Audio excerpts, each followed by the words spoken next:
नमस्कार, मैं हूं प्रशांत भारद्वाज और आप देख रहे हैं न्यूज रूम पोस्ट। बीजेपी के भीष्म पितामह, राजनीति के अजात शत्रु, एक प्रखर वक्ता और प्रभावशाली व्यक्तित्व के धनी अटल बिहारी वाजपेयी की असाधारण शख्सियत को बयां करने वाले ये शब्द उनके पूरे राजनीतिक जीवन को परिभाषित करने वाले भी हैं।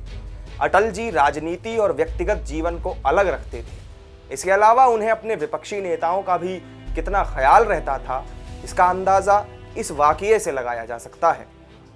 बात 1991 की है, जब पीवी नरसिम्हा राव की सरकार में वित्त मंत्री थे डॉक्टर मनमोहन सिंह।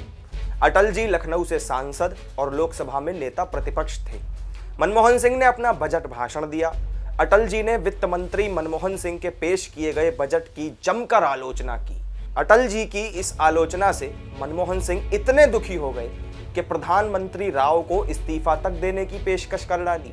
राव ने तुरंत ही वाजपेयी जी को फोन किया और पूरी कहानी बताई। इसके बाद अटल जी मनमोहन सिंह से मुलाकात करने पहुंचे और उन्हें समझाते हुए कहा कि मैंने जो आलोचना की है वो राजनीतिक है, उसे व्यक्तिगत तौर पे मत लीजिए। इसके बाद डॉक्टर मनमोहन सिंह मान गए और इस्तीफा देने का विचार उन्होंने बदल दिया। अटल बिहारी वाजपेयी जितने प्रखर वक्ता थे, उतने ही हाजिर जवाब भी थे। 16 मार्च 1999 को भारत और पाकिस्तान के रिश्तों में मिठास लाने के लिए दोनों देशों के बीच बस सेवा शुरू हुई। अमृतसर से लाहौर बस सेवा शुरू करने के दौरान प्रधानमंत्री वाजपेयी खुद बस में सवार होकर लाहौर गए। वहां उनका जोरदार स्वागत किया गया। इस दौरान उन्होंने वहां की गवर्नर हाउस में जबरदस्त भाषण भी दिया।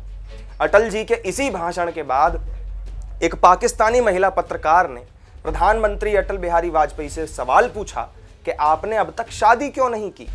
मैं आपसे शादी करना चाहती हूँ, लेकिन मेरी एक शर्त है कि आप मुझे मुंह दिखाई में कश्मीर दे देंगे। तो उस महिला पत्रकार की ये बात सुनकर अटल जी पहले तो हंस पड़े और फिर बोले कि मैं शादी के लिए तो तैयार हूँ, लेकिन दहेज में मुझे पूरा पाकिस्तान चाहिए। अटल बिहारी वाजपेयी ने एक बार रामविलास पासवान से कहा था कि आप ब्राह्मणों के बहुत खिलाफ हैं। रामविलास पासवान की जीवनी, जिसका नाम रामविलास पासवान संकल्प, साहस और संघर्ष है, उसके मुताबिक जब 11 और 12 अगस्त 1982 को मंडल आयोग की रिपोर्ट पर लोकसभा में चर्चा हुई तो वो बहस करीब 18 घंटे तक चली थी। पासवान दोनों दिन बोले। अपने भाषण के दौरान वो ब्राह्मणवाद के खिलाफ जमकर बोले थे। चूंकि पहले दिन रामविलास पासवान को इस मुद्दे पर बोलने का पूरा समय नहीं मिल पाया था, इसलिए स्पीकर ने उन्हें दूसरे दिन भी बोलने का मौका दिया। रामविलास पासवान ने जब सदन में मंडल आयोग की रिपोर्ट पर अपना भाषण खत्म कर लिया तो बगल में बैठे हुए अटल बिहारी वाजपेयी ने धीरे से पासवान से मजाकिया लहजे में कहा कि पासवान जी, आप ब्राह्मणों के बड़े खिलाफ हैं। अगर हमारा ये वीडियो आपको अच्छा लगा हो तो इसे लाइक करें, शेयर करें और कमेंट सेक्शन में कमेंट कर अपनी राय हम तक पहुंचाएं।